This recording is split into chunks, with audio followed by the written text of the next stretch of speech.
Kim, ¿cómo estás? Muy buenas noches, ¿cómo te va?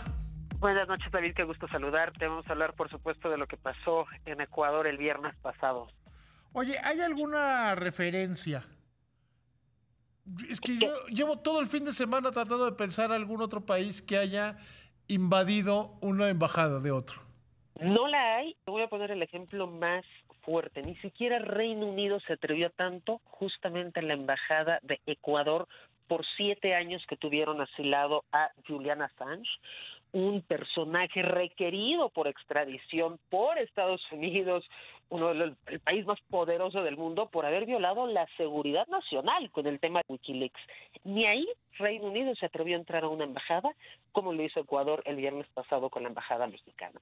Es verdaderamente increíble, sienta un precedente en contra del derecho internacional público que no tiene comparación y no tiene dimensiones. Por supuesto, todos los organismos internacionales ya se levantaron, ya pusieron su queja, más de 18 países de América Latina, la Unión Europea, 10 países europeos, Estados Unidos, que se tardó casi 24 horas en hacer el reproche que correspondía, Argentina, vaya que Javier Milei, que ha tenido, pues digamos, tantos encontronazos con el presidente López Obrador, también inmediatamente condenó el asalto a la embajada mexicana, porque no existe ningún argumento o justificación para estos actos cometidos. No, o sea, es que, a ver, puede uno estar en contra del presidente López Obrador, puede ser lo que sea, pero fue un acto de barbarie política, ¿no? De barbarie política y sobre todo que viola la Convención de Viena sobre Relaciones Diplomáticas, que fue expedida en 1961. Esta convención especifica que los locales de las misiones son inviolables. ¿Qué significa? Que ese es territorio mexicano, aunque esté en Quito. Ellos no tienen ningún derecho de violar la soberanía nacional. Entonces hemos visto muchos comentócratas que están hablando de lo sucedido previamente, que si declararon persona non grata, que si estaban tratando de sacar a Jorge Glass, que por qué el asilo político, que la figura de asilo político ya tiene en sí misma toda una normatividad, pero la figura de inviolabilidad de cualquier representación diplomática es algo que está fuera de cualquier tipo de discusión. Sí, o sea, yo creo que Ecuador podría tener razón o motivos suficientes para mantener en la cárcel a Jorge Glés.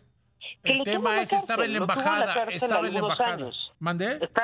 Lo tuvo en la cárcel Sí, algunos claro. años, este ex vicepresidente. Lo que Ecuador quiera hacer con sus connacionales, ese es problema de ellos. Pero la Embajada de México es territorio mexicano. Ellos no tienen por qué entrar, ni siquiera poner un pie ahí.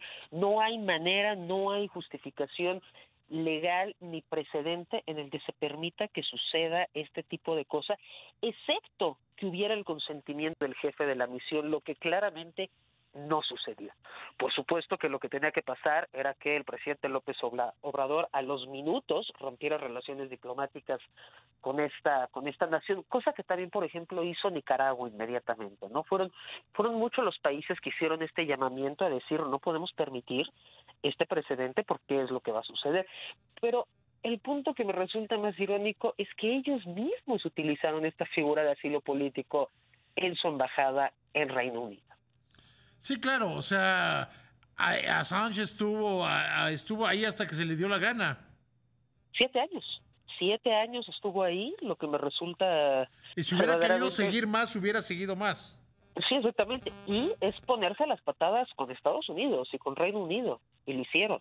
Entonces es gravísima la afrenta, gravísima la situación, la tardanza en la que permitieron sacar a los diplomáticos y a sus familias, que fue hasta el domingo que pudieron retirar a todo este personal que estaba acreditado frente a Ecuador. Una situación lamentable y que en lugar de tratar de resarcirlo, el presidente ecuatoriano hoy justifica sus acciones, como si cupiera en cualquier susodicho legal lo que hizo.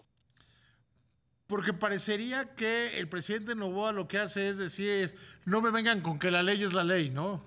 Exactamente. Y están diciendo este era un delincuente y no puede, o sea, que no iban a permitir la fuga de esta persona. Pero esos son los problemas internos de su país que nunca están por encima del derecho internacional Y público. quizá, muy probablemente sí es un delincuente. Eso no es algo que nos toque a nosotros. Por eso, muy Des- probablemente, pero eso no es el tema. Ese es el tema, exactamente. El tema es que él estaba en la embajada mexicana, él estaba solicitando asilo. El viernes el presidente López Obrador concede este asilo, que, ojo, estaba desde diciembre en la embajada, no es algo de que hubiera entrado ese día y se le da asilo ese día. Desde diciembre de 2023 se encontraba en la embajada solicitando esta figura que también está amparada por el derecho internacional público, que es el asilo político. Ahora, ¿qué va a seguir? O sea, desde tu punto de vista, ¿qué va a seguir? El Ecuador al interior, como lo sabemos, está muy convulsionado. El tema de la política interna de este país es sumamente complicado.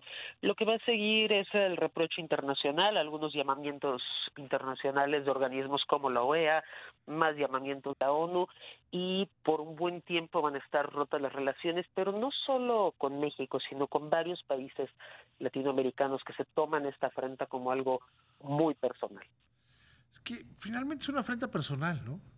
Lo es, y es como lo dijimos desde el principio, es un precedente vergonzoso que no se puede permitir.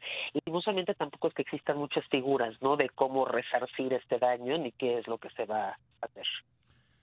Kim, pues te agradezco muchísimo esta conversación de hoy. Gracias a ti, David, un gusto saludarte como siempre. Gracias, que te vaya muy bien, buenas noches.